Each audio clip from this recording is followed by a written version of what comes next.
مکتوب نمبر صدو ہفتم 107 نمبر مکتوبات امام ربانی مجدد فسانی رحمہ اللہ الباری اور جلد اول حصہ دوم۔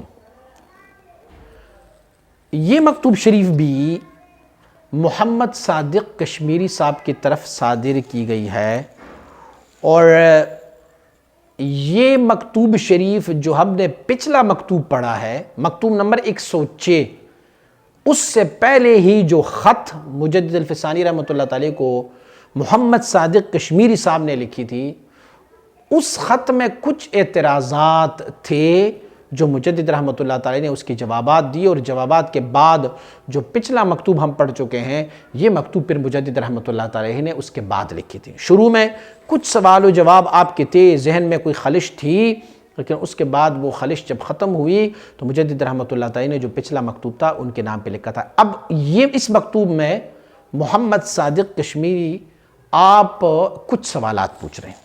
آپ مبارک فرماتے ہیں کہ حق سبحانہ و تعالی بسعادت ایمان ان طائفہ علیہ مستسعد گرداند۔ اللہ رب العزت آپ کو یہ سعادت بخشیں کہ اللہ کی ان بندوں کی نیک بختی پر آپ کو ایمان ہو کہ یہ اللہ کے ایسے بندے ہیں کہ یہ خوش قسمت ہے۔ ہم جلساء اللہ یا جلیس اللہ ہے، الا ان اولیاء اللہ لا خوف علیہم ولا هم یحزنون الذین آمنوا وکانوا یتقون ہے، اور ہر کے خواہد ہم نشینی با خدا گو نشیند در حضوری اولیاء اللہ ہے، یہ اللہ کے بندے۔ تو یہ خوش قسمت بندے ہیں، ہمیں اس پر ایمان ہو کہ یہ اللہ کی برگزیدہ بندے ہیں۔ آپ ارشاد فرماتے ہیں کتابی کے ارسال داشتہ بودن مشتمل بر اسولی چند رسید۔ فرماتے ہیں آپ نے جو مجھے مکتوب لکھا تھا جس میں سے آپ نے چند سوالات پوچھے تھے وہ مجھ تک پہنچ گیا ہے۔ ہر چند سوالے کی شائبہ تعنت راہ خواستن، عیب جوئی و سخگیری کردن و تعصب داشتہ باشد مستحق جواب نیست، مع ذالکہ تنزل نمودہ در جواب اقدام میں نمائد، اگر یکی را نفع نہ کند شاید دیگری را نافع باید۔ آپ فرماتے ہیں اگرچہ آپ کا مکتوب جو ہے اس میں سے آپ نے جو سوالات پوچھے ہیں وہ سوالات جو ہے عیب جوئی کی ہے، عیب نکالنے کی کوشش کر رہے ہیں آپ، اور سخت گیر ہے آپ کی، اور آپ نے جو تعنت یعنی خواری اور مشقت والے ثواب آپ نے بھیجے ہوئے ہیں۔ فرماتے ہیں یہ تمہارے سوال جو ہے نا، چونکہ اس سے مجھے بدبو آ رہی ہے کہ آپ کو اہل اللہ سے کوئی عداوت اور بغض ہے، یہ سوال آپ کے جواب دینے کے لائق ہی نہیں ہے، لیکن میں تنزل کر رہا ہوں۔ میں کہتا ہوں جواب اسی لیے دوں گا کہ اگر کسی ایک کو فائدہ نہ پہنچے کوئی اور بھی اس کو پڑھ لے گا تو کسی اور کو تو فائدہ پہنچے گا، کیونکہ جو عناد بغض اور کینہ رکھتے ہیں اہل اللہ کے ساتھ تو پھر وہ ان کے جوابات سے کیسے مطمئن ہوں گے؟ ان کے جوابات سے تو مطمئن نہیں ہوں گے۔ لیکن بعض ذالکہ اگر ان کو فائدہ نہیں ہوا جوابات ملنے سے تو کم از کم کسی اور بندے کو تو فائدہ ملے گا۔ پہلا سوال آپ نے پوچھا تھا کہ سبب چیز کہ از اولیاء متقدمین کرامات و خارق بسیار ظہور میں گردند و از بزرگان ان زمان کم ظاہر میں شود۔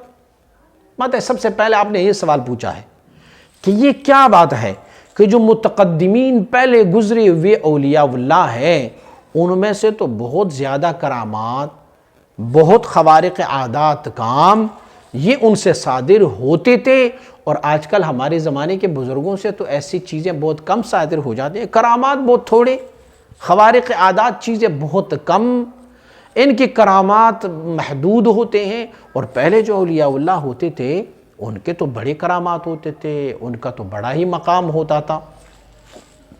مجدد رحمۃ اللہ تعالی فرماتے ہیں تمہارے سوال سے مجھے یہ بات محسوس ہو رہی ہے کہ یا تو آپ چاہتے ہیں کہ اس زمانے میں کوئی ولی ہے ہی نہیں، اولیاء نہیں ہے، اسی لیے کہ اولیاء کے لیے تم نے شرط رکھی ہوئی ہے کہ ان سے کرامت ظاہر ہو جائے، لیکن یہاں پر اب کسی سے کرامت ظاہر آپ کو نہیں دکھائی دے رہا تو آپ کہہ رہے ہیں کہ اس زمانے میں ولی ہی نہیں ہے۔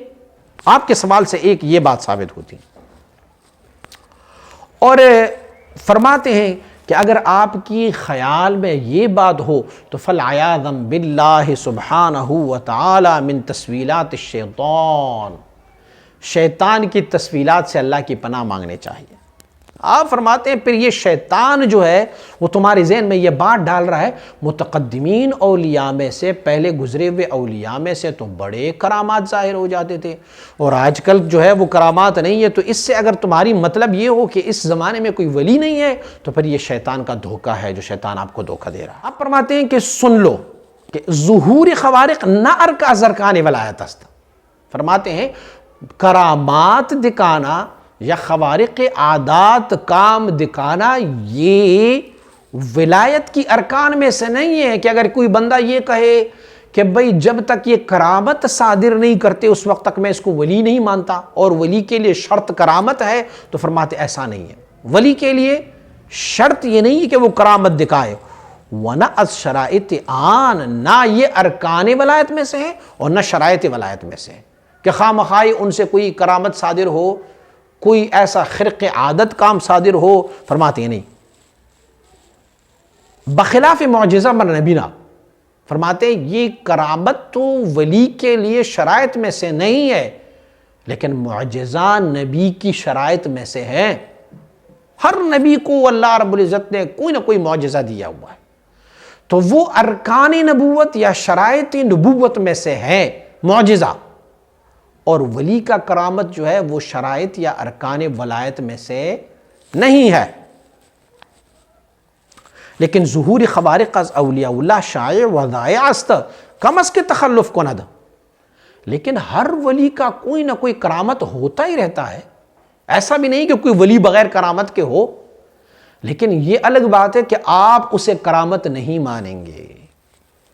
حضور سید مبارک صاحب علیہ رحمہ فرمایا کرتے تھے کہ ہم سے لوگ پوچھتے ہیں کہ فلاں ولی کی کرامت اتنی بڑی تھی اور آپ لوگوں کی کرامت نہیں ہے، تو آپ فرمایا کرتے تھے اگر سابقہ اولیاء اللہ میں سے کسی نے کسی مردے کو زندہ کیا ہوتا تو پھر اس کا کتنا چرچہ ہوتا، سارے لوگ کہتے کہ یہ مردے کو زندہ کیا ہے، لیکن اس مردے نے واپس پھر بھی مرنا تھا جو زندہ ہو چکا ہے، وہ پھر بھی مرنا ہوتا۔ لیکن فرمایا سلسلہ یہ نقشبندیہ کے بزرگوں کو دیکھو کہ مردہ دل کو اللہ کی ذکر پر ذاکر کر دیتے ہیں اور اس کو ایسے حیات دے دیتا ہے کہ وہ حیات بھی ابدی حیات ہوتا ہے۔ ہرگز نہ میرد آن کے دلش زند شد بر عشق سب تستبر جرید عالم دوام ما، ان کو تو پھر ایسا فرماتے اس کرامت کو کوئی دیکھ نہیں رہا، اور دوسرے کرامات سارے لوگ کہتے ہیں فلاں ولی نے یہ کرامت دکھائی، فلاں نے یہ کرامت دکھائی، فلاں نے یہ کرامت، لیکن جو اوریجنل اور اصل کرامت ہے وہ لوگوں کی نظروں سے اوجھل ہے۔ فرماتے ہیں کہ کوئی بھی ایسا ولی نہیں گزرا جس سے کوئی کرامت صادر نہ ہوا، اما کثرت ظہور خوارق بر افضلیت دلالت نہ دارد، لیکن جس ولی سے زیادہ کرامات صادر ہو جائیں ہمارا نظریہ یہ نہیں ہے کہ اس کا مرتبہ بہت بڑا ہوگا، کیونکہ کثرتی کرامات یہ ولایات کی درجات میں بلندی کا سبب نہیں ہے، اور یہ اشارہ بھی اس طرف نہیں ہے کہ فلاں سے بہت سارے کرامات صادر ہوئے ہیں تو وہ بہت بڑا ولی ہے، یا فلاں سے کم کرامات صادر ہوئے تو وہ بہت بڑا ولی ہے، ایسا بھی نہیں ہے۔ جو زیادہ کرامات ہے وہ کسی ولی کی افضلیت پر دلالت نہیں کرتا کہ یہ فلاں ہے اس سے اتنے زیادہ کرامات ہیں، یہ فلاں ہے جو انہوں نے اتنے کرامات کی ہیں۔ تفاضل آنجا باعتبار درجات قرب الہی است، فرماتے ہیں کہ اللہ رب العزت کی وصل و قرب میں جس کی جتنی بھی درجات ہیں ان کو اتنی فضیلت ملی ہوئی ہے، کرامات سے فضیلت نہیں ہے۔ کرامات تو لوگوں کو دکھانے کے لیے ہوتے ہیں، اللہ کی وصل و قرب حاصل کرنے کے لیے کسی کرامت کی ضرورت نہیں ہوتی۔ اصل چیز وہ ہے کہ اللہ کے بارگاہ میں اس ولی کی درجات کتنے ہیں، قرب کا منبع اور مرکز کتنا ہے اس بندے کا، تو جتنا مراتب قرب زیادہ ہو اتنا ہی اسی ولی کو فضیلت حاصل ہوگی۔ آپ فرماتے ہیں ظہور خوارق تواند بود کی از ولی اقرب ظہور خوارق اقل باشد، فرماتے یہ ممکن ہے کہ ایک بندہ اللہ رب العزت کی وصل و قرب حاصل کر رہا ہو اور کر چکا ہو، لیکن ان کی خوارق عادت کرامات بہت تھوڑے ہوں گے۔ اللہ کا ایک بہت برگزیدہ ولی ہوگا، مراتب قرب ان کی بہت زیادہ ہوں گے، لیکن اس کے باوجود بھی ان کی کرامت بہت کم ہوں گی، کرامات نہیں ہوں گے۔ وَأَبْعَدْ اکثر، اور فرماتے یہ بھی ممکن ہے کہ ایک ایسا ولی ہو جو ابھی دور ہے، مراتب قرب اس نے بجا نہیں لائے، ابھی اللہ کی وصل و قرب میں وہ اس مرتبے اور مقام تک نہیں پہنچا، ابھی اس کے فاصلے بہت زیادہ ہے، لیکن اس کے باوجود بھی اس سے زیادہ کرامات ظاہر ہوتے ہیں۔ تو کرامت جو ہے یہ ولایت کی افضلیت پر دلالت نہیں کرتی، بلکہ افضلیت جو ہے وہ مراتب قرب پر ان کا دار و مدار ہے۔ کون سا ولی اللہ کے زیادہ قریب ہے، یہی مراتب ہے بس۔ وارقی کہ از بعض از اولیاء ام امت بظہور آمدہ، از اصحاب کرام رضوان اللہ تعالی مجمعین عشر عشیر آن بظہور نئے آمدہ، با آن کے افضل اولیاء بمرتبہ ادنا صحابی نہ رسد۔ فرماتے ہیں آپ یہ سمجھ رہے نا کہ تمام اولیاء اللہ مل کی بھی ایک کم صحبت رکھنے والے صحابی کے مرتبے تک نہیں پہنچ سکتے، لیکن باوجود اس کی بھی اولیاء اللہ میں بہت سارے ایسے اولیاء اللہ گزرے ہیں کہ جن کی خوارق اور کرامات اتنی زیادہ ہے کہ صحابہ کی اتنی کرامات نہیں تھی۔ تو کیا آپ یہ سمجھیں گے کہ اس ولی کے کرامات زیادہ ہے تو وہ مرتبے میں صحابہ کرام رضوان اللہ علیہم اجمعین سے افضل ہوں گے؟ نہیں ہوں گے، بلکہ صحابہ کرام رضوان اللہ اجمعین میں بہت سارے ایسے صحابہ ہیں جس سے کوئی کرامت صادر ہی نہیں ہوئی۔ جب کوئی کرامت ہی صادر نہیں ہوئی ہے، اور دوسری طرف اولیاء امت میں سے ہم دیکھیں گے کہ کوئی اس طرح کی ولی بھی ہمیں نظر آئیں گے کہ جن کی کرامات بہت زیادہ ہوں گے، تو اگر کثرت کرامات یہ افضلیت پر دلالت کرے تو پھر کیا یہ ممکن ہے کہ کوئی ولی صحابی کے مرتبے سے افضل و بہتر ہوگا؟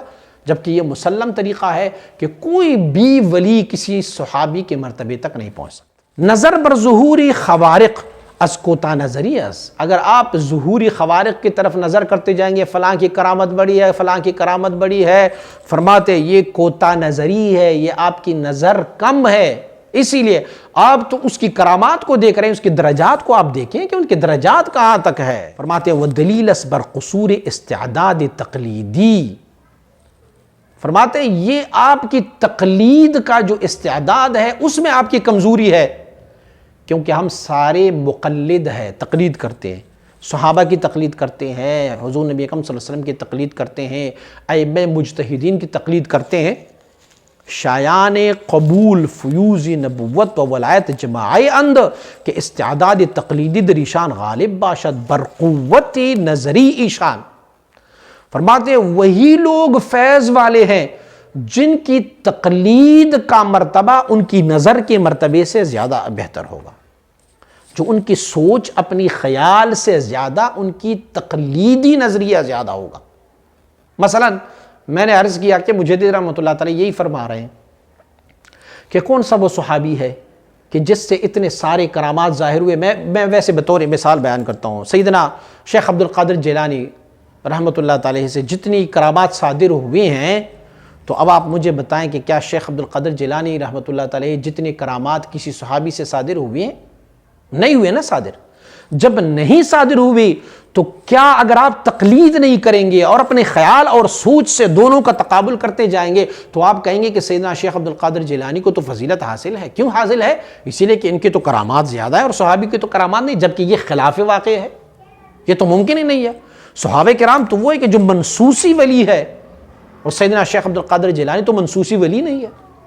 جب یہ منسوسی ولی نہیں ہے تو ہم نے کیا کرنا ہے؟ ہمارا نظریہ جو ہے وہ تقلید کا ہوگا، اپنا خیال اور اپنا نظریہ نہیں ہوگا، کیونکہ دین میں بہت ساری ایسی چیزیں ہیں جو استدلال یا نظریے کے مطابق ہمیں نہیں پڑتے، لیکن ہم نے ان میں تقلید کرنا ہوتا ہے۔ مثلا ایک بندے کو غسل جنابت فرض ہوا تو وہ غسل کیوں کر رہا ہے؟ کیا پورا جسم گندا ہوا ہے ان کا؟ یا ایک بندہ جب نماز کے لیے وضو کرنے لگا ہے تو ہوا کیا ہے؟ ان کے جسم پر کوئی گندگی ہے کہ وہ وضو کر رہا ہو؟ بھئی اگر غسل فرض ہوا ہے تو صرف اپنے آلہ تناسل کو ہی دھو لے، اگر نظر کرنا ہے نا خیال سے اور اپنے خیال سے کرنا ہے تو پھر پوری جسم کے غسل کی کیا ضرورت ہوگی؟ یا پھر ہم جب نمازیں پڑھتے ہیں تو یہ نمازیں ہم فجر کی نماز پڑھتے ہیں اتنے رکعات، ظہر کے پڑھتے ہیں اتنے رکعات، پھر عصر کی اتنے رکعات، مغرب کے اتنے، تو رکعتوں کی کیا ضرورت تھی؟ ہم اپنی نظریے کے مطابق پھر پڑھتے ہیں نہ، لیکن ہم میں ایک قوہ ہے، وہ قوہ ہے تقلید کا۔ ہم نے کیا کرنا ہے؟ کریم آقا نے فرمایا صلو کما رأیتمونی، ایسی ہی نماز پڑھا کریں جیسے میں پڑھتا ہوں۔ تو ہمارے اپنی ہابیز، اپنا خیال، اپنا سوچ، اپنا نظریہ سب رد ہوگا۔ ہم نے اسی کی تقلید کرنی ہے جو کتاب اللہ، سنت رسول، اس کے علاوہ ائمہ مجتہدین، ہم ان کی تقلید کرتے جائیں گے۔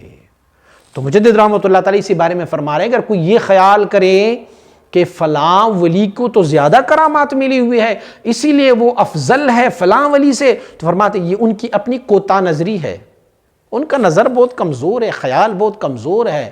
اس سے مرتبے اور مقامات کثرتیں کرامات سے نہیں، بلکہ مرتبہ اور مقام جو ہے وہ مقامات قرب طے کرنے سے افضل و بہتر ہو جاتا ہے۔ آپ فرماتے ہیں صدیق اکبر رضی اللہ تعالیٰ عنہ بواسطہ استعداد تقلیدی در تصدیق نبی علیہ السلام اصلا محتاج بلیما نہ گشت و ابو جہل لعین بواسطہ قصور ہمین استعداد و باوجود ظہور چندین آیات و معجزات باہرہ بدولت تصدیق نبوت مشرف نہ شد۔ اللہ اکبر۔ فرماتے ہیں میں تجھے تقلید اور نظریے کے بارے میں ایک مثال سے سمجھائے دیتا ہوں۔ فرماتے ہیں سیدنا صدیق اکبر رضی اللہ تعالیٰ عنہ جب شب معراج والا واقعہ ہوا نا، تو صدیق اکبر رضی اللہ تعالیٰ عنہ اتنی مقلد تھے، اتنی تقلید رہی آپ میں کہ مجدد رحمۃ اللہ تعالیٰ فرماتے ہیں کہ وہ جب ان کو بتایا گیا کہ تیرے صاحب نے یہ کہا ہوا ہے کہ میں آسمانوں سے ہوتا ہوا آیا ہوں واپس اور میں نے معراج کی ہے، تو وہ لما نہیں کہا اس نے، یعنی دلیل و علت اس نے نہیں کہی، کہا یہ بات میرے صاحب نے فرمائی ہے؟ کہاں فرمایا؟ فرمایا صدق، تو میں اس کی تصدیق کرتا ہوں، مجھے ضرورت ہی نہیں ہے کہ میں کہوں یار آسمان جو ہے وہ 50,000 سال کا راہ ہے اور وہ نورانی رستہ ہوگا، پھر اس کے بعد دوسرا آسمان، پھر تیسرا آسمان۔ میں سوچوں کہ یار ایک بندہ کیسے ایک ہی رات میں، رات کی ایک پہر میں اتنے منازل تو یہ کر لے؟ اگر نظر کی طرف دیکھیں گے نا اور خیال کی طرف دیکھیں گے تو وہ تو انکار کر سکتے تھے نا اگر اپنی نظریات رکھتے وہ، لیکن انہوں نے اپنی نظریات استعمال نہیں کی، انہوں نے تقلید استعمال کیا۔ کس نے کہا ہے؟ کہا میرے محبوب نے کہا ہوا ہے، کہ میں نے کہا فرمایا کریم آقا نے فرمایا ہوا ہے تو ایسا ہی ہوا ہوگا، بس تصدیق فرمائے۔ اور دوسری طرف دیکھو نظر والے اور استدلال والے کو دیکھو، ابو جہل لعین کنکریاں اس کے ہاتھوں میں کلمہ پڑھتی ہے، چاند 2 ٹکڑے ہو کے دیکھ رہا ہے، مغرب سے واپس سورج کو چھڑتا ہوا دیکھ رہا ہوتا ہے، قرآن نازل ہوتا ہوا دیکھ رہا ہے، لیکن چونکہ وہ اپنی نظر، اپنی خیال، اپنی استدلال کر یہ کیسے ممکن ہو سکتا ہے، تو وہ محروم ہوا۔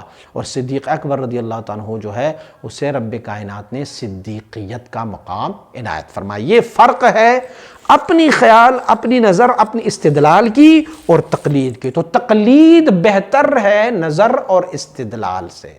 فرماتے ہیں کہ ظہور خوارق از اکثر متقدمین در طول عمر زیادہ از 5 و 6 خوارق نقل نہ کردند۔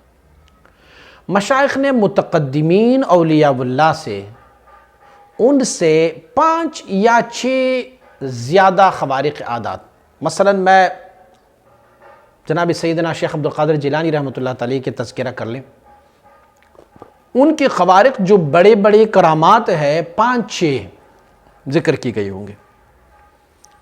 اسی طرح آپ مبارک فرماتے ہیں کہ حضرت جنید بغدادی کے سید ان طائفاس معلوم نیست کہ ازوی 10 خوارق نقل کردہ باشد۔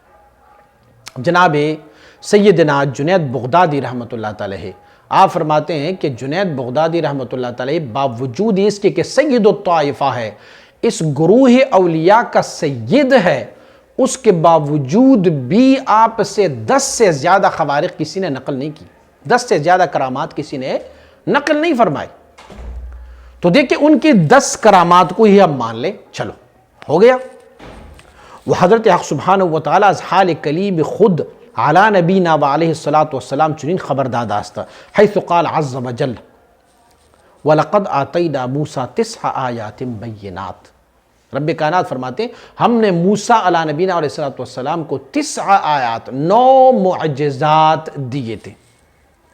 تو اب آپ دیکھیں وہ از مشائخ این وقت از کجا معلوم شدہ کہ امثال این خوارق بظہور نہ میں آیت. فرماتے اگر آپ فضیلت کی طرف جائیں گے تو چلو سید الطائفہ سیدنا جنید بغدادی رحمت اللہ تعالیٰ کو ہم 10 کرامات ان کے بیان کریں کہ 10 کرامات ہے. لیکن سیدنا موسیٰ کلیم اللہ علیہ السلام تو اللہ کے نبی ہے، اس کے باوجود بھی اللہ فرماتے ہیں ہم نے ان کو 9 آیات بینات 9 معجزات عنایت فرمائے تھے. تو ہم یہ کہیں گے کہ سید الطائفہ جنید بغدادی کو کیا فضیلت حاصل تھی سیدنا عیسیٰ علیہ نبینا علیہ السلام موسیٰ علیہ نبینا علیہ السلام پر؟ فضیلت حاصل ہے؟ نہیں حاصل.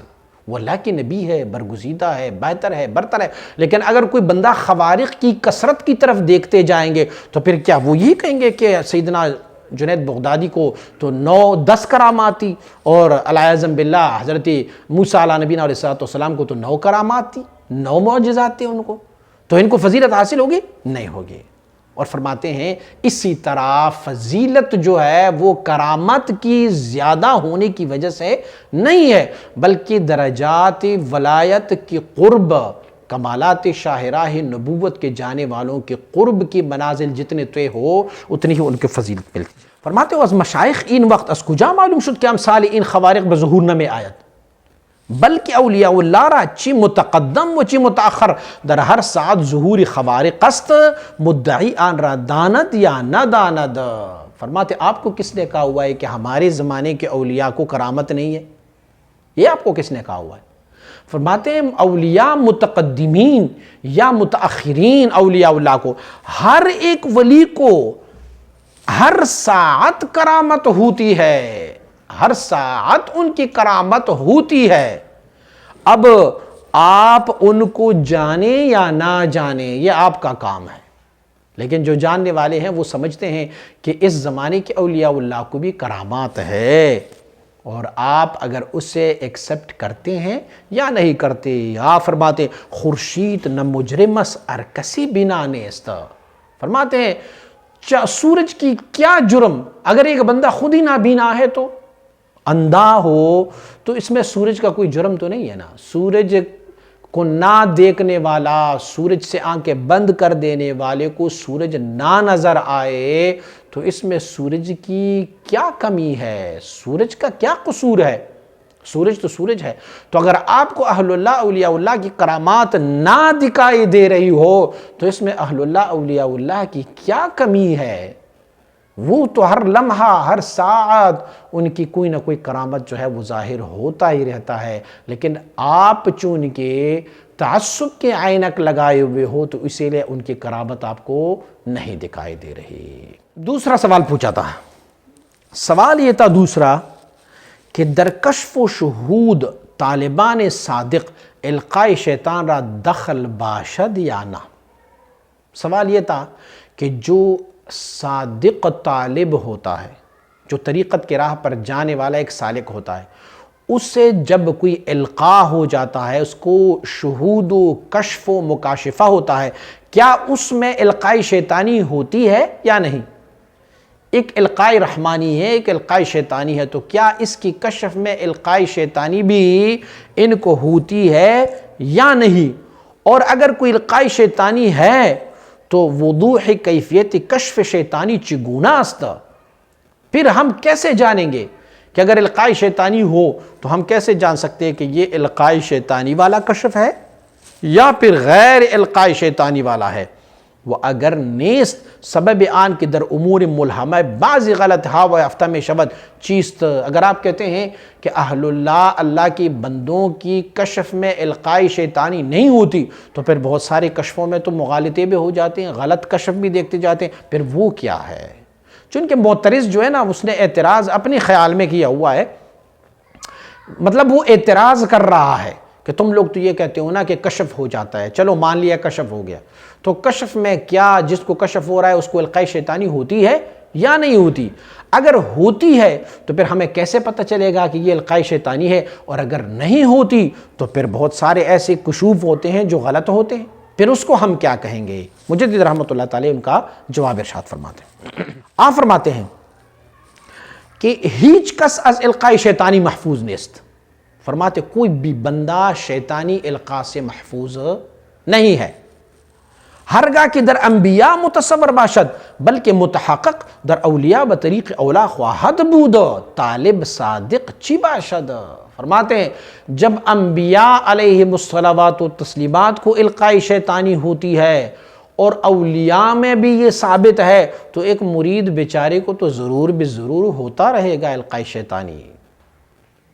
اچھا، سورہ حج میں اللہ رب العزت آیت نمبر 52 اللہ رب العزت فرماتے ہیں، آپ فرماتے ہیں کہ اللہ کریم نے فرمایا ہے کہ انبیاء علیہم الصلوات و تسلیمات کو بھی القاء شیطانی ہو جاتی ہے. اس کی تفصیل میں انشاءاللہ پھر آپ کو بتاؤں گا کہ القاء شیطانی کیسی ہوتی ہے.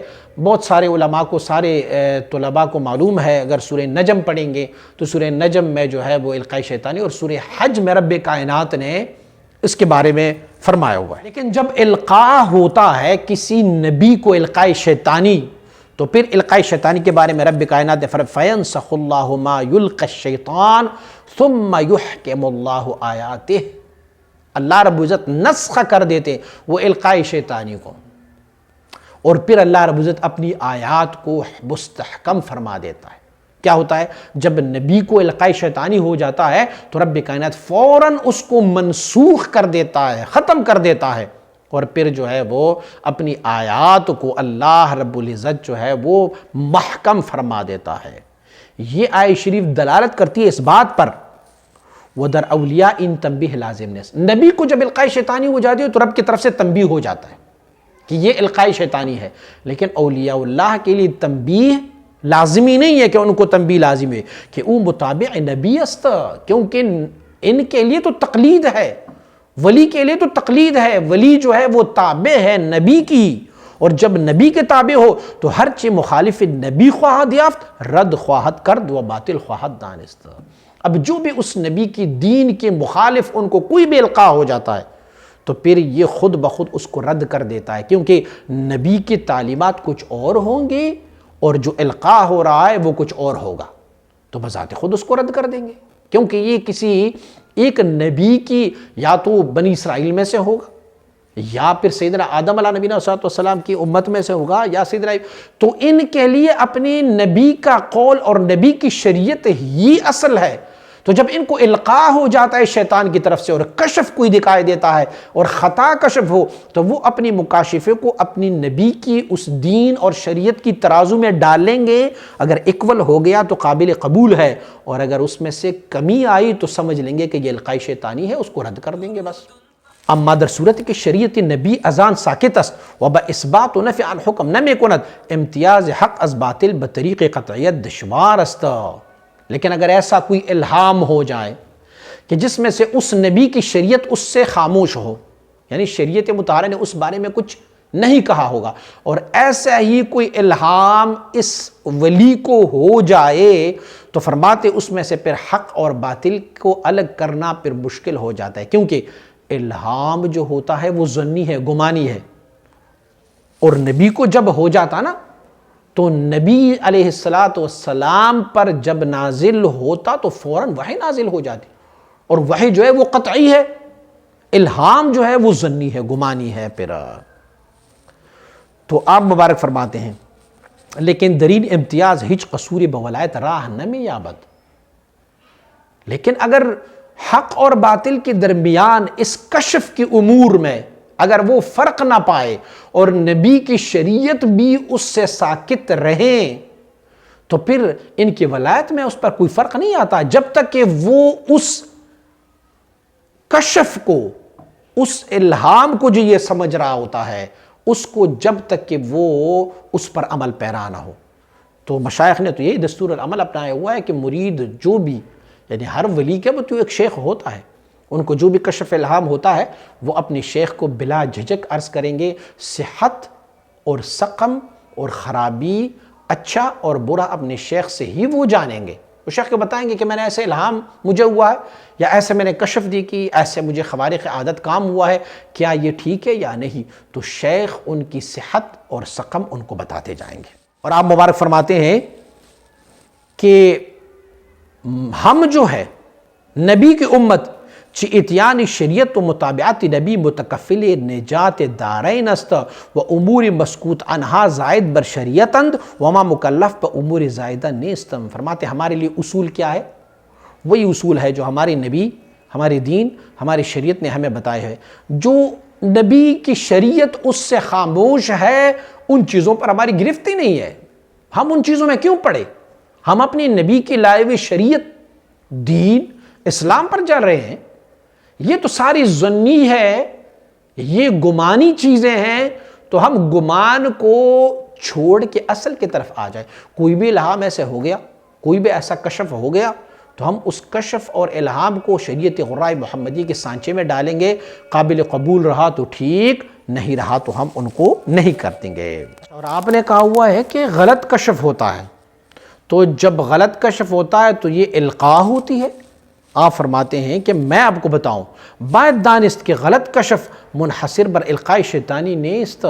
جب کشف میں ہمیں مغالطہ ہو جاتا ہے تو یہ القاء شیطانی پر منحصر نہیں ہوتا، بلکہ یوں ہوتا ہے کہ بسا است کہ در متخیلہ احکام غیر صادقانہ صورت پیدا کنند کہ شیطان را در آنجا ہیچ مدخلی نہ باشد.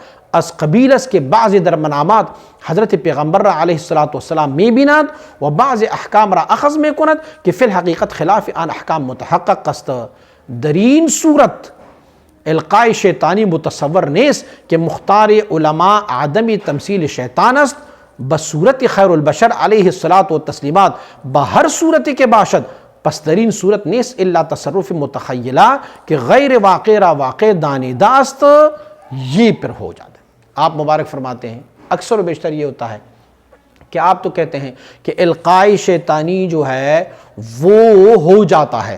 آپ فرماتے ہیں میں آپ کو کہتا ہوں کہ بسا اوقات ہماری کشفی امور جو ہے نا اس میں القاء شیطانی کا بھی عمل دخل نہیں ہوتا، بلکہ یوں ہوتا ہے کہ القاء شیطانی کے بجائے ہمارے کچھ خیالات ہوتے ہیں، امور متخیلہ ہوتے ہیں، کچھ خیالات ہوتے ہیں، اور اس خیالات میں سے ہم کیا کرتے ہیں، وہ خیالات ہماری ذہنوں میں آ جاتے ہیں، اور ذہن میں خیالات آنے کے بعد پھر وہ ایک متشکل شکل میں ہمیں دکھائی دے رہا ہوتا ہے. اس میں نہ شیطان کا عمل دخل ہوتا ہے نہ کسی کا عمل دخل ہوتا ہے، بلکہ محض یہ ہوتا ہے کہ ہماری خیالات ہوتے ہیں جو ہمیں متشکل شکل میں وہاں پر دکھائی دیتا ہے. اور مثال کے طور پر سمجھایا دیتا ہے کہ حضور نبی اکرم صلی اللہ علیہ وسلم مبارک کی کچھ لوگ جو ہے وہ خواب میں زیارت کرتے ہیں، اور جب زیارت کرتے ہیں تو زیارت کے بعد ان کو کچھ ایسی امور بھی دکھائی دے رہے ہوتے ہیں کہ ان کو گویا خواب میں حضور نبی اکرم صلی اللہ علیہ وسلم وہ ان احکام کے بارے میں حکم دے رہا ہوتا ہے. اور جب حکم دے رہا ہوتا ہے تو پھر یہ ہوتا ہے کہ وہ احکام نبی علیہ السلام کی اس دین سے متصادم ہوتے ہیں. مثلا کسی نے ایسے کوئی خواب دیکھی کہ اسے حضور نبی اکرم صلی اللہ علیہ وسلم کی زیارت ہوئی، اور اس زیارت میں حضور نے ان کو فرمایا ہو، مثلاً اس کے پہلے سے 4 بیویاں ہوں، اور پھر حضور نے ان کو فرمایا ہوگا کہ 5ویں شادی کر لے، آپ 5 بیوی رکھے اکٹھے.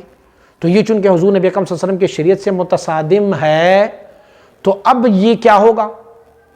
کیونکہ حضور نبی اکرم صلی اللہ علیہ وسلم کو جب بھی کوئی بندہ دیکھتا ہے خواب میں تو وہ حضور ہی ہوتا ہے صلی اللہ علیہ وسلم، جبکہ حکم جو دیا گیا ہے وہ حضور سید عالم صلی اللہ علیہ وسلم بارک کی اپنی دین اور اپنی شریعت کی مخالف ہے. تو ہم اس کو کیا جانیں گے؟ ہم یہ نہیں کہیں گے کہ انہوں نے حضور نبی اکرم صلی اللہ علیہ وسلم کو نہیں دیکھا، ہم کہیں گے یہ ان کی تخیلات تھے جو ابھی سونے سے پہلے اس نے اس بارے میں سوچا تھا. اور بسا اوقات یہ ہوتا ہے کہ امور متخیلہ جس کو ہم سوچتے ہیں وہ اکثر و بیشتر ہمارے خوابوں میں اسی طرح کا ہمیں دکھائی دے رہا ہوتا ہے. اب ہم نے کیا کرنا ہوتا ہے؟ اس حکم کو جو بظاہر شریعت غراء محمدی صلی اللہ علیہ وسلم کی بالکل مخالف ہے، اسے ہم لا کے شریعت کے سانچے میں ڈالیں گے. اگر دین نے اس بات کی اجازت دی ہوتی تو پھر ہم کہیں گے کہ یہ حکم صحیح ہے، اور اگر دین نے اس کی اجازت نہیں دی ہوگی تو ہم پھر یہ نہیں کہیں گے کہ یہ شیطان کی القاء ہے، ہم یہ کہیں گے یہ وہ امور متخیلہ ہے جو ہمارے خیال اور سوچوں میں سے گزر رہا تھا. اب وہ امور متخیلہ ہماری جو ہے وہ متشکل شکل اپنا کے ہمیں خواب میں نظر آ رہے ہوتے ہیں.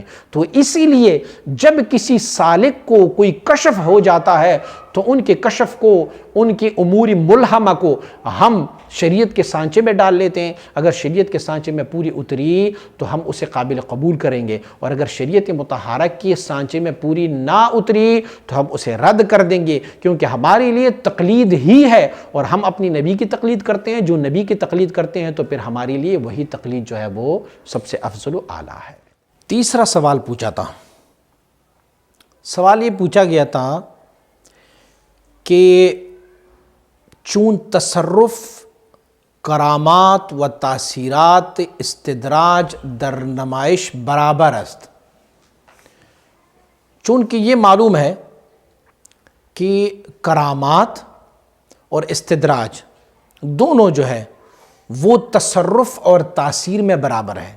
مثلا کرامت بھی ہمیں ظاہری طور پر دکھائی دے رہا ہوتا ہے، اور استدراج بھی سیم وہی کام کر دیتا ہے جو کرامت کر دیتا ہے۔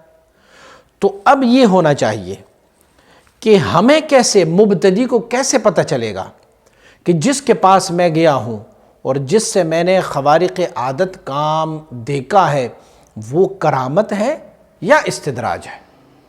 کیونکہ تاثیر میں تو دونوں برابر ہے۔ استدراج غیر شرعی لوگ جو شریعت محمدی صلی اللہ علیہ وسلم بارک کی میں ان کی کوئی فطور ہو اور وہ کوئی ایسا ما فوق العادت کام کریں تو اسے استدراج کہا جاتا ہے، اور اگر اللہ کی ولی سے وہ کام سرزد ہو جائیں تو پھر اسے کرامت کہتے ہیں۔ تو سوال یہ پوچھا گیا تھا کہ اگر ایک مبتدی سالک کسی بندے کے پاس جاتا ہے جو بظاہر وہ شیخ، مرشد، پیر کے نام سے جانا جاتا ہو، وہاں بیٹھ جائے اور وہاں ان سے کوئی کرامت وغیرہ دیکھ لے، تو کیسے پتہ چلے گا کہ یہ کرامت ہے یا استدراج ہے؟ انہیں تو پتہ نہیں چلے گا نا کہ یہ کرامت ہے یا استدراج ہے، کیونکہ ان کی خبث باطنی تو اب مبتدی پر ظاہر نہیں ہے۔ ان کی تطہیری باطنی، صفائی باطنی، تزکیہ باطنی ابھی تو مبتدی پر ظاہر نہیں ہے۔ تو مبتدی کو کیسے پتہ چلے گا کہ یہ استدراج ہے یا پھر یہ کرامت ہے؟ تو مجدد رحمۃ اللہ تعالی ان کا جواب دے رہا ہے، فرماتے ہیں طالب مبتدی را درین تفرقات دلیل واضح ہستا و آن وجدان صحیح اوستا۔ جو طالب ہوتا ہے نا، مبتدی، ان کو اس میں فرق کرنا بہت آسان ہے۔ کیسے آسان ہے؟ فرماتے ہیں یہ ان کی وجدانی صحیح سے پتہ چلتا ہے کہ اگر دلی خود را در صحبت او بحق سبحانہ و تعالی جمع خواہد یافت، خواہد دانست کہ آن ولی صاحب کرامات است۔ اگر ان کی صحبت میں بیٹھ کے اس بندے کے دل کو اطمینان ملا، اللہ کی ذکر پر ان کے قلب کو اطمینان ملا، تو اس کا مطلب یہ ہوگا کہ یہ جس کے پاس میں آیا ہوں یہ اللہ کا ولی ہے، اور جو کرامت اس سے صادر ہوئی ہے وہ کرامت ہی ہے۔ کیونکہ حدیث شریف میں ہے کہ استفت قلبک ولو افتاک المفتون، اپنے دل سے پوچھا کرو اگرچہ آپ کو بہت سارے مفتی بھی فتوا دے۔ اور اللہ رب العزت کی ذکر اور ذاکرین کی صحبت کی تاثیر یہ ہے کہ الا بذکر اللہ تطمئن القلوب، اللہ کے ذکر سے دلوں کو اطمینان مل جاتی ہے۔ جب اطمینان مل جاتی ہے تو اگر وہ اس بندے کی صحبت میں بیٹھ کے ان کی باطن کو اطمینان، تسلی، تشفی، اللہ کی یاد، ذکر، دنیا اس وقت ان کی باطن سے باہر نکلی، تو یہ سمجھ لیجئے گا کہ یہ صاحب جو ہے یہ صاحب کرامت ہے، یہ ولی ہے۔ اور اگر خلاف ان معنی خواہد یافت، معلوم خواہد کرد کہ او مدعی صاحب استدراج است۔ اور اگر اس چیز کے برخلاف جب ان کے صحبت میں بیٹھ گیا تو ان کے دل کو اطمینان ذکر الہی سے نہیں ہو رہا تھا، جب ان کے صحبت میں بیٹھا تو وہ حضور اور جمعیت اس کو نہیں مل رہا تھا، تو پھر یہ سمجھ لیجئے کہ وہ پھر استدراج والا ہے، یہ جھوٹا ہے، یہ ولی نہیں ہو سکتا۔ اچھا، سوال کرنے کے والے کے ذہن میں تو یقیناً یہ سوال پھر سے ابھر رہا ہوگا کہ بھئی عوام کیسے سمجھ پائیں گے؟ عوام تو نہیں سمجھ پائیں گے نا کہ ان کے دل میں اطمینان آئے، اس کے دل میں سکون آئے، اس کے دل میں آرامش آئے، ان کے دل اللہ کی یاد پر ذاکر ہو جائے، الا بذکر اللہ تطمئن۔ عوام کو تو اس بات کی نہیں پتہ ہوگی، تو پھر وہ کیا کرے؟ مجدد رحمۃ اللہ تعالی فرماتے ہیں اگر یہ خفا موجود ہے تو پھر یہ عوام میں موجود ہے۔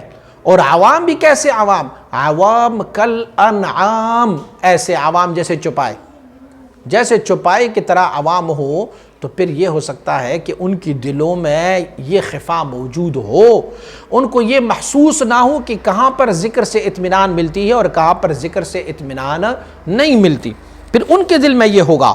اور خفائے عوام نزد خواص از حیز اعتبار ساقط است، اور فرماتے ہیں اچھا عوام میں جب یہ خفا آ گیا، عوام نہیں پہچان پا رہا، تو پھر کیا ہوگا؟ تو فرماتے خواص فرماتے ہیں کہ عوام پر جو خفا ہے، عوام کی ناسمجھی ہے، وہ اعتبار نہیں رکھتا۔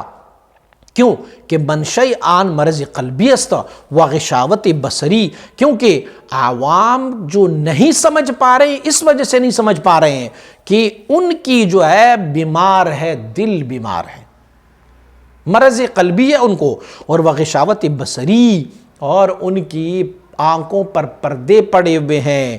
چیزہائی بسیار بر عوام مخفی ماندہ، بہت ساری چیزیں ہیں جو عوام پر وہ مخفی ہے، عوام اس کو نہیں سمجھتے، نہ جانتے ہوتے ہیں، اور کہ دانستن آنہا از دانستن ان تفرقہ ضرور ترست، فرماتے ہیں پہلے عوام کو دوسری چیزیں جاننی چاہیے، پہلے عوام کو بہت ضروری چیزیں ہیں جو وہ نہیں جانتے، پہلے وہ جان لے، پھر اس کے بعد وہ ولی اور مستدرج کے درمیان فرق کو جان پائیں گے۔ اب ساری ضروری چیزوں کو چھوڑ کے اب عوام اسی پر لگے رہیں کہ کون سا ولی جو ہے وہ صاحب کرامت ولی ہے اور کون سا جو ہے وہ مستدرج ہے۔ فرماتے اس سے پہلے بھی عوام کو بہت ساری چیزوں کے لیے جاننا ضروری ہے، پہلے وہ ضروری چیزیں جان لیں، اس کے بعد پھر ان کا یہ خفا ختم ہو جائے گا۔ اور ہمارا اور آپ کا جو مقصد ہے نا، وہ عوام مقصد نہیں ہے۔ ہم نے سوال جو آپ نے پوچھا ہے وہ مبتدی سالک کے بارے میں پوچھا ہے، اور مبتدی سالک جو ہے وہ عوام نہیں ہوتا، بلکہ وہ عوام سے بڑھ کر ایک اور کیٹیگری میں داخل ہو جاتا ہے۔ مجدد رحمہ اللہ باری محمد صادق کشمیری صاحب کو تحفہ بھی عنایت فرماتے ہیں، فرماتے ہیں یہ تو آپ کے سوالوں کا جواب تھا، اور آپ فرماتے ہیں وَلَا نَخْتَمُ هَذَا الْمَكْتُوبَ بِبَعْضِ الْمَعَارِفِ الَّتِي، اب میں اپنے اس مکتوب کو ختم کر رہا ہوں اس معرفت والی باتوں پر کہ مثل هذا فی ازالت مثل هذه الشکوک، کہ تمہاری یہ شک بھی ختم کر دیں گے، اور شکوک آپ کے ختم کر دیں گے، اور شبہات کو ختم کر دیں گے۔ آپ فرماتے ہیں بدان کہ معنی تخلق باخلاق اللہ کہ در ولایت ماخوذس آنس کے حاصل شود مر اولیاء اللہ را صفاتی کہ مناسب باشن مر صفات واجبی را تعالی، لیکن آن مناسبت تر اسم بود و مشارکت تر عمومی صفات نہ در خواص معانی کہ آن محالس و مستلزم قلب حقائقس۔ آپ فرماتے ہیں آپ نے سنا ہوگا کہ سالکین جو ہے وہ متخلق باخلاق اللہ ہو جاتے ہیں۔ متخلق باخلاق اللہ سے مراد اور مقصد کیا ہوگا؟ آپ فرماتے ہیں کہ متخلق باخلاق اللہ سے مراد یہ ہوگا کہ اس بندے کو، اولیاء اللہ کو ایسی صفات حاصل ہو جاتے ہیں جیسے کہ اللہ رب العزت کی صفات کی ظاہری معانی، ظاہراً اللہ رب العزت کی اسماء و صفات، اللہ رب العزت ودیعت میں اپنے کسی پیارے بندے کو اپنے کچھ صفات عنایت فرماتے ہیں، اس کو کہتے ہیں تخلق باخلاق اللہ۔ لیکن یہ یاد رکھنا چاہیے کہ اللہ رب العزت کے جو صفات ہے وہ اس بندے کو اپنی صفات میں شریک بنا رہا ہوتا ہے، لیکن در عمومی صفات نہ در خواص معانی، ان کے خاص معنوں میں وہ شراکت تو اللہ رب العزت کی ذات میں یا صفات میں شرک، اسی کو کہتے ہیں نا کہ ایک بندہ اپنی صفات کو بالکل رب کی صفات جانے، نہیں، ایسا نہیں، بلکہ رب کائنات اپنے بندوں کو، اولیاء اللہ کو اپنی ایسے کوئی صفات عنایت فرما رہے ہوتے ہیں کہ اگر وہ صفات اللہ رب العزت کی ذات کی طرف راجی کی جائے تو وہ ازلی ہو، ابدی ہو، دائمی ہو، کلی ہو، لا تفنی سرمدن ہو، اور اگر وہی صفات کسی بندے کی طرف راجی کیا جائے تو پھر ان کے لیے وہ عطائی ہو، جزئی ہو، اور اس کے لیے فنا بھی متحقق ہو کہ وہ فانی بھی ہو سکتے ہیں۔ مثلا ایک مثال سے واضح کر دیتے ہیں، لفظ عالم یا صفت عالم، عالم اللہ رب العزت کو بھی عالم کہا جاتا ہے، لیکن ہوتا یہ ہے کہ کسی بندے کو بھی عالم کہا جاتا ہے.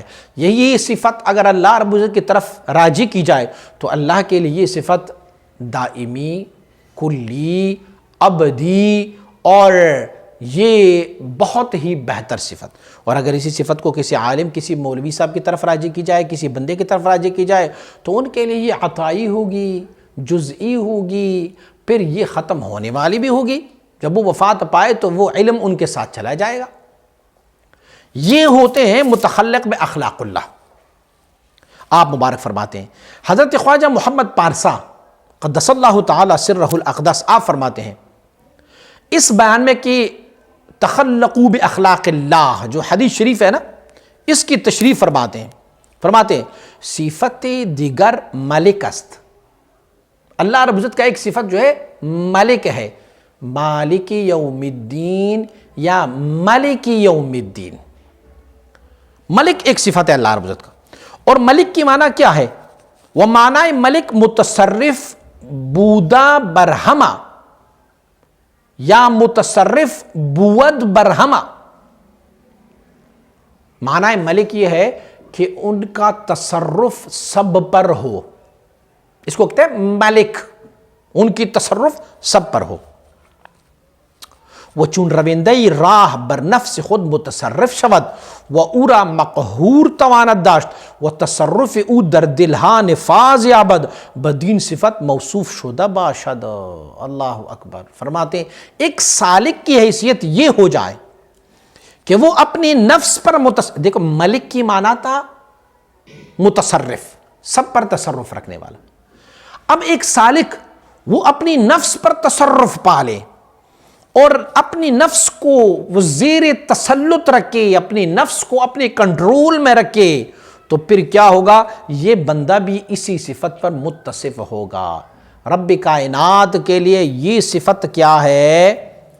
خاص ہے، ازلی ہے، ابدی ہے، دائمی ہے، کلی ہے.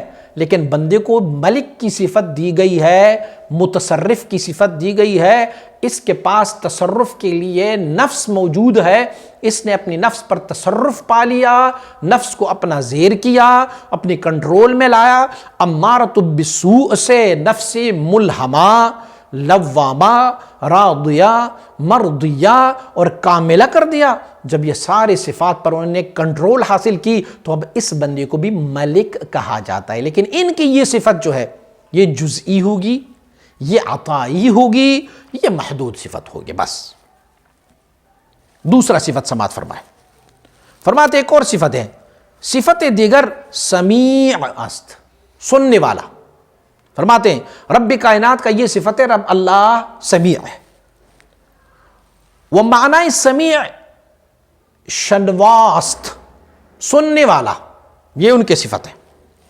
چون روندی راہ سخن حق را از ہر کس کے باشد بے گرانی قبول کند و اسرار غیبی و حقائق بگوش جان فہم کند بدین صفت موصوف شدہ باشد. اب سالک کے لیے بھی یہ صفت موجود ہے. سالک کو بھی سمیع کہا جاتا ہے. کیسے؟ یہ بندہ جو ہے یہ حق کی باتیں سن رہا ہے، کسی سے بھی ہو، بغیر کسی قہر، غضب یا انکار کی حق کی بات جب بھی سنتا ہے تو اسے قبول کر لیتا ہے، تو سننے والا ہوا. اور فرماتے ہیں اسرار غیبی، غیب کی طرف سے جو اسرار ہے یا حقائق ہے، حقائق الاشیاء، یہ چیزیں جو ہے یہ کیا کرتے ہیں؟ بگوش جان فہم کند، یہ باطنی کانوں سے سنتا رہتا ہے، روح کے کانوں سے سنتا رہتا ہے. تو پھر یہ بندہ بھی اسی صفت پر موصوف ہو گیا. دیکھو نا سمیع کی معنی کیا تھی؟ سننے والا. اور یہ بندہ بھی حق کی باتیں سن رہا ہے. ایک رب کے لیے جب اس صفت کو راجی کیا جائے تو ازلی، ابدی، دائمی، کلی. اور اس سالک کے لیے اگر اس صفت کو راجی کیا جائے تو اس کے لیے جزئی ہے، عطائی ہے. سننے کا لفظ ان کے حق میں بھی صحیح ہے کہ یہ سن رہا ہے. لیکن کیا سن رہا ہے؟ مجدد رحمۃ اللہ تعالی نے فرمایا یہ جو کانوں سے سنتا ہے یہ باتیں نہیں، بلکہ حق سن رہا ہے اور حق کو قبول کر رہا ہے. اور اسرار و حقائق کو سن رہے ہوتے ہیں، لیکن اسرار و حقائق کو اس کانوں سے نہیں سن رہا، وہ دل کی کانوں سے، روح کے کانوں سے وہ سنتا ہے اور اسے قبول کر لیتا ہے، تو اس بندے کو بھی سمیع کہا جاتا ہے۔ صفت دیگر بصیر است، ایک اور صفت ہے، اس کا نام ہے اس کو بصیر، اور معنی بصیر بیناست، دیکھنے والا۔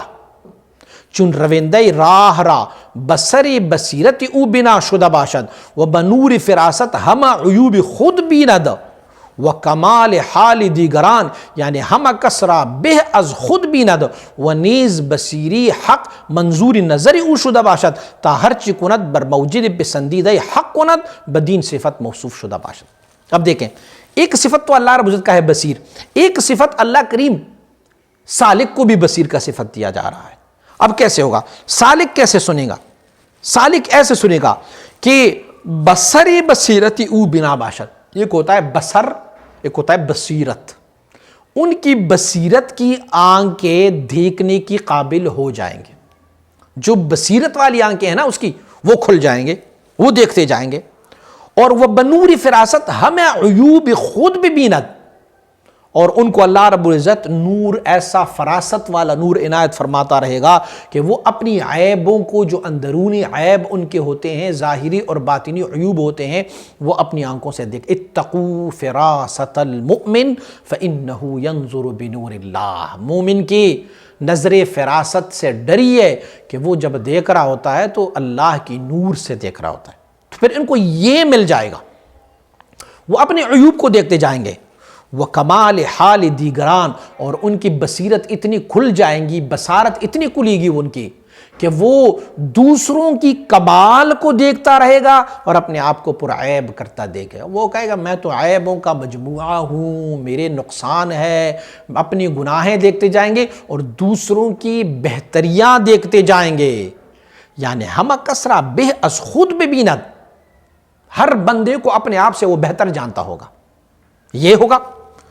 وَنِیز بصیری حق منظور نظر او شدہ باشد، اور پھر کیا ہوگا؟ وہ جو رب کائنات نے ان کے حق میں جو بصیرت عطا فرمائی ہے وہ اپنی منظوری نظر رکھیں گے کہ رب کائنات اس بصیرت سے خوش ہے یا ناخوش ہے، خوش ہے تو اس کو منظوری نظر رکھیں گے۔ تا ہرچ کند بر موجب پسندیدہ حق کند، وہ جو کچھ بھی کرتا ہوگا، دیکھتا ہوگا، وہ سب سے پہلے یہ کرتا جائے گا کہ کیا یہ چیز میرے رب کو پسند ہے، حق کو یہ چیز پسند ہے۔ تو جب ان کی بصیرت اور بصارت اس طرح سے کھل جائیں تو پھر اس بندے کو بھی بصیر کہا جائے گا۔ اللہ اکبر۔ اب ایک اور صفت فرماتے، صفت دیگر محیی است۔ محیی ایک صفت ہے اللہ رب العزت کا، اللہ کی ذات لوگوں کو زندگیاں اور حیات دینے والا ہے، زندہ کرنے والا ہے۔ چون روندہ راہ احیاء سنت متروکہ قیام نمائد بدین صفت موصوف شدہ باشد۔ اب سالک کیا ہے؟ ان سنتوں کو زندہ کرتا جائے گا جو لوگوں نے اس کو متروک کر کے گویا مار دیا ہے، ان مرے ہوئے سنتوں کو جب وہ زندہ کرتا جائے گا تو اس بندے کو بھی یہ صفت محیی کا، یہ محیی سنت ہے، یہ بندہ جو ہے یہ سنتوں کو زندہ کر دینے والا ہے، محیی سنہ ہے۔ تو میرا کیمرامین اگر دکھائیں گے حضور مبارک صاحب علیہ الرحمہ کی اسم کے ساتھ بھی لکھا ہو گیا کہ محیی سنہ، یہ جو ہے سنتوں کو زندہ کر دینے والی ذات ہے۔ اسی معنی پر یہ کہتے ہیں محیی، زندہ کر دینے والا۔ تو سالک راہ طریقت کیا کرتے ہیں؟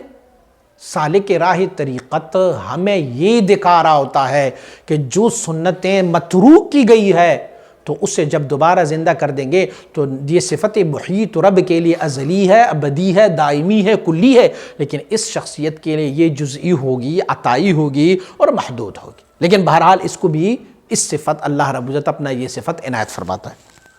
ایک اور صفت بھی ہے اللہ رب العزت کا، صفت دیگر ممیت است، و معنی ممیت میرانندہ، مارنے والا، موت دینے والا، مارنے والا ہوتا ہے۔ اب سالک کو کیسے یہ صفت مل رہا ہے؟ چون سالک بدعت ہائے کے بجائے سنت گرفتاند وہی منع آن بدعت ہاں نمائند بدین صفت موصوف شدہ باشد، چونکہ سالک جو ہے وہ ان بدعتوں کو کہ جنہوں نے سنتوں کی جگہ لی ہوئی گے اسے منع کرتے جائیں گے تو وہ گویا ایسے ہے جیسے انہوں نے ان صفتوں کو مار دیا ہے۔ حضور مبارک صلی اللہ علیہ وسلم کو بھی ہم یہ محی السنہ کا لفظ بھی استعمال کرتے ہیں اور پھر بدعتوں کو بدعتی سیئہ کو مارنے والا کا لفظ بھی استعمال کرتا ہے۔ تو یہ ممیت، موت دینے والا، مارنے والا، یہ کیسے مارنے والا ہوگا؟ یہ ایسے مارنے والا ہوگا کہ ان بدعتوں کو مارتا جائے گا جو بدعتیں بجائے سنت لوگوں نے کھڑا کر دی۔ لوگوں نے کہا یہ سنت ہے لیکن وہ دراصل میں بدعتیں ہوں گی، اسے وہ مارتے جائیں گا۔ وعلی ھذا القیاس بہت سارے اور بھی صفتیں۔ اب دیکھیں مجدد رحمۃ اللہ تعالی فرماتے ہیں یہ دیکھو محیی، ممیت یا تخلقوا باخلاق اللہ، بصیر، سمیع، یہ صفتیں جو میں نے آپ کو بتائی اور میں نے آپ کو ساتھ بتایا کہ کچھ اللہ کے بندے بھی اسی صفتوں پر موصوف ہو سکتے ہیں۔ فرماتے ہیں اگر عوام کے سامنے تم نے یہ بات کر لی تو عوام کیا کہیں گے؟ عوام کہیں گے ارے تم نے تو اللہ کی صفتوں میں کسی کو شریک جانا ہے۔ لیکن فرماتے ہیں کہ دیکھو اس میں کتنی خفا ہے۔ فرماتے ہیں اہل علم پر تو اس کی کوئی خفا نہیں ہے لیکن عوام پر اس کی خفا موجود ہے۔ وہ عوام معنی تخلق را برنگی دیگر فہمیداند، عوام نے اس حدیث سے کیا استنباط لیا ہے؟ تخلقوا باخلاق اللہ، کہتے ہیں اللہ کے رنگ میں رنگ جاؤ، گویا اللہ رب العزت نے العیاذ باللہ ان لوگوں میں حلول کیا ہوا ہے یا سریان کیا ہوا ہے یا احاطہ کیا ہوا ہے، یہ عوام کی معنی ہے۔ اور فرماتے ہیں سالکین جو ہے ان صفات سے یہ معنی لیتے ہیں۔ فرماتے ہیں پر وہ لوگ جو ہے پھر صحرائے ضلالت اور گمراہی میں چلے گئے ہیں سارے، کیونکہ انہوں نے معنی ہی غلط لیا ہے، عوام نے ان کا معنی ہی غلط لیا ہوا ہے۔ پھر خیال کرداند کہ ولیرہ احیاء جسدی درکار است، اللہ فرماتے ہیں کہ عوام تو یہ سمجھ رہے ہیں کہ دیکھو اگر ہم لیں گے نا محیی، زندہ کر دینے والا، تو پھر ولی کو یہ چاہیے کہ وہ جسدی بندے کو زندہ کر دے، مرا ہوا بندہ ان کو کہے قم اٹھ جا اور مرے کو زندگی مل جائے۔ فرماتے ہیں عوام تو یہ معنی لیتے ہیں، اور فرماتے ہیں کہ وہ اشیاء غیبی میں باید کہ اکثر بروے منکشف شود وہ امثال انہا وہو کما تری من الظنون الفاصلہ، اور باقیہ وہ کہتے ہیں کہ نہیں، ولی وہ ہے جو غیبی اشیاء کے بارے میں بتا دیں، ولی وہ ہے جو مغیبات ہمیں دکھائے، ولی وہ ہے کہ جو میں ان کو کہوں کہ بھئی مجھے مدینہ شریف جانا ہے اور وہ کہیں میرا آستین پکڑ لو اور آنکھیں کھول دو تو مدینہ شریف میں ہو جاتا۔ فرماتے عوام کی یہ ڈیفینیشن ہے، اور فرماتے خواص اور سالکین کہتے ہیں نہیں جی یہ ولی کی ڈیفینیشن نہیں ہے، ولی کی تعریف یہ نہیں ہے، بلکہ ولی کی تعریف تو رب نے فرمایا الذین آمنوا وکانوا یتقون۔ اب آپ فرماتے ہیں کہ وَأَيْضًا خوارق منحصر در احیاء و اماتت نیست، فرماتے خوارق عادت اور کرامت والی کام جو ہوتے ہیں وہ صرف اس طرح محدود نہیں ہے کہ زندہ کر دے اور مار دے، یہاں تک محدود نہیں ہے،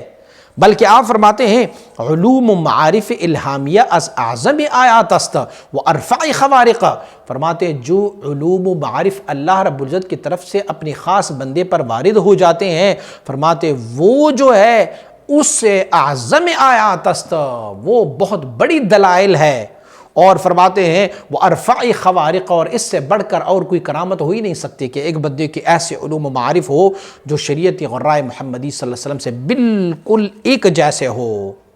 لہذا معجزہ قرآنی السائر معجزات اقوا و ابقا آمد، دیکھیں کریم آقا صلی اللہ علیہ وسلم بارک کے کتنے سارے معجزات ہیں، لیکن اس سارے معجزات میں سے حضور نبی اکرم صلی اللہ علیہ وسلم کی معجزات میں سے سب سے بڑا معجزہ جب تصور کیا جاتا ہے تو وہ کیا ہے؟ قرآن سب سے بڑا معجزہ ہے۔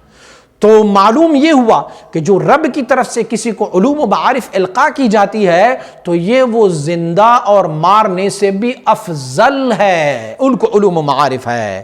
فرماتے آپ کہہ رہے ہیں نا، سوال آپ کا یہی تھا کہ اس زمانے کے اولیاء اللہ سے کرامات کیوں صادر نہیں ہو رہے ہیں، تو فرماتے ہیں کہ اولیاء اللہ کی کرامات تو یہی ہے کہ علوم و معارف بیان کر لے، یہ کوئی کم ترین کرامت ہے۔ فرماتے ہیں دیکھو چشم بخشائن کہ ان ہم علوم و معارف کے در رنگ ابر نیسان فرماتے ہیں آپ دیکھیں کہ یہ جو علوم معارف میں تجھے بتا رہا ہوں، اور یہ علوم معارف ایسے مجھ پر وارد ہو جاتے ہیں جیسے بہار کی بارش برس رہی ہوتی ہے، ایسے تو کیا ہوگا؟ فرماتے ہیں یہ از کجاست، یہ پھر کہاں سے ہے؟ یہی تو کرامت ہے کہ اللہ رب العزت کی طرف سے یہ علوم معارف مجھ پر جیسے بہار کی بارش برس رہی ہے اور میں آگے بیان کر رہا ہوں۔ اور فرماتے ہیں علوم بئین ہم کثرت بتمام ہاں موافق علوم شرعیہ، فرماتے ہیں جتنے بھی علوم و معارف میں بیان کر رہا ہوں نا، وہ سارے علوم و معارف جو ہے وہ بالکل شریعت غراء محمدی صلی اللہ علیہ وسلم کے ساتھ سری موئی مخالفت را گنجائش نہیں ہے، ایک بال برابر بھی کوئی مخالفت کی گنجائش نہیں ہے۔ تو اگر ایک بندہ، اللہ کا بندہ، اس پوزیشن پر، اس مقام پر آ جائیں کہ وہ جو کچھ بولتا ہے تو ان کے علوم و معارف وہ شریعت غراء محمدی کے ساتھ بالکل موافق ہو، اس سے بڑھ کر اور کیا کرامت ہو سکتی ہے؟ بات این خصوصیت علامت صحت علوم است، یہ خصوصیت کہ آپ کا کوئی بھی علم، کوئی بھی بیان، آپ کا کوئی بھی کلام شریعت مطہرہ سے متصادم نہ ہو، فرماتے یہی تو کمال ہے، یہی تو صحت علوم ہے۔ حضرت خواجہ ما قدس سرہ نوشتہ بودن کہ علوم شما ہما صحیح ہست، فرماتے ہیں میرے مرشد گرامی نے مجھے لکھا تھا، حضرت خواجہ باقی باللہ رحمہ اللہ نے لکھا ہوا تھا کہ آپ کی جو علوم و معارف ہے وہ تمام کی تمام بالکل ٹھیک ہے، اب ماچی فائدہ کہ سخنی حضرت خواجہ برشما حجت نیست، فرماتے ہیں میں کیوں اپنی خواجہ، اپنی شیخ، اپنی مرشد کی بات تمہیں دہراؤں، کیونکہ ان کی بات تو تیرے لیے حجت اور دلیل نہیں ہے، آپ تو ان کو مان نہیں رہے، تو پھر کیسے آپ کو یہ دلیل ہوگا؟ آپ مبارک فرماتے ہیں ہر چند خود راہبر پرست نامید، فرماتے آپ اپنے آپ کو کہتے کہ میں بڑوں کا بڑا عزت و احترام کرتا ہوں، راہبروں کو جانتا ہوں، فرماتے ہیں لیکن فی الحقیقت آپ ماننے والے نہیں ہیں۔ لیکن بعد میں آپ فرماتے ہیں وَإِنْ أَسْوَلَيْ شما اولاً ہر چند گران نمود اما چون باعث چندین علوم و معارف گشتا وَإِنْ ہما سخن بتقریب آنہا در گفت آمداست نیک است۔ اللہ اکبر، فرماتے ہیں کہ دیکھو آپ کی باتیں، آپ کی سوالات تو پہلے مجھے بڑی گران، بڑی وزنی محسوس ہوئے، میرا دل بڑا خفا ہوا، لیکن چونکہ آپ کی سوالات آئے تو اللہ رب العزت نے مجھے یہ علوم و معارف بھی عنایت فرمائے۔ فرماتے اب میں تمہارے سوالات سے بڑا خوش ہوں کہ آپ سوال پوچھ رہے تھے اور رب نے مجھے تمہارے سوالات کے لیے اتنے علوم و معارف بھی عنایت فرمایا ہے۔ اور آپ مبارک عجب کاریس کہ در مکتوب سابق اخلاص بسیار زاختہ بودن و سبب آن را ظہوری دو واقعہ پی در پی نمودہ نوشتہ بودید کہ اثر آن را در افاقت نیز یافت بحدی کی ندامت تمام از وجہ صحابہ متحقش و بتوبہ و انابت آورد و بتجدید ایمان مشرف ساخت یک معنی گزشتود تغییر درین وضع مفهومش و برجوع قهقری به وضع سابق انتقال حاصل آمد در صدد آن آمدید کہ آن دو واقعہ را وجہ پیدا شود کہ با القاء شیطانی منجر گردد و یا بغلط کشفی بکشد آن چی بود و این چیستا۔ فرماتے اللہ اکبر، فرماتے تھوڑی عرصے پہلے، تھوڑا عرصہ پہلے آپ نے مجھے خط لکھا تھا، اس میں بڑی محبتوں کا اظہار کیا تھا، اپنی بڑی چاشنی کا اظہار کیا تھا، سارا کچھ کیا تھا، اور آپ نے دو واقعات بھی پے در پے دیکھے تھے، اس واقعات میں آپ نے بہت اچھی واقعات بھی دیکھے تھے، اور پھر اس واقعات کی جو اثرات ہے وہ ظاہر میں بھی دکھائی دے گئے تھے، لیکن اس کے باوجود بھی آپ دوبارہ سے پلٹ گئے اور پھر اہل اللہ پر اعتراضات شروع کر لیا۔ تو فرماتے اب میں کیا کروں؟ اب آپ کی ان دو واقعات کو میں القاء شیطانی کہوں یا پھر کشف غیر صحیح کہوں؟ کیا کہوں ان کو؟ آپ نے تو یہی سوال پوچھا تھا کہ القاء شیطانی ہوتا ہے یا نہیں ہوتا، اور یہی سوال پوچھا تھا کہ ان کے لیے کیا غلط کشفی ہوتا ہے یا نہیں ہوتا۔ تو فرماتے خود اب معلوم ہو رہا ہے کہ جو دو واقعات آپ نے مجھے لکھے تھے وہ بھی خطائے کشفی تھے یا پھر القاء شیطانی تھے۔ بگفتہ فلانی چی بد میں کند نبا من کے بانف سے خود میں کند، شاعر نے کیا خوب کہا ہوا ہے کہ فلاں، ایک بندے نے کہا یہ فلاں بندہ جو ہے وہ کتنا برا کام کر رہا ہے، تو میں نے اس کو کہا میرے ساتھ نہیں کر رہا، وہ اپنے ساتھ کر رہا ہے۔ دیکھو اگر اسی محبت پر آپ قائم رہتے نا جو شروع والی محبت تھی، تو رب کائنات تجھے کتنا ترقی عنایت فرماتا۔ لیکن اس کے بعد آپ نے اہل اللہ پر ایسے اعتراضات شروع کر لی، اور جب اعتراض کر لیا تو پھر ان کا نتیجہ خود یہی ہے کہ تم واپس رجعتی قہقری میں چلے گئے، واپس تنزل کیا، واپس پلٹ گئے، تمہارا چہرہ پھر سے اس طرف پھر گیا ہے۔ والسلام علی من اتبع الہدی والتزم متابعۃ المصطفیٰ علیہ وعلی آلہ الصلوات والتحیات والتسلیمات وصلی اللہ تعالی علیہ۔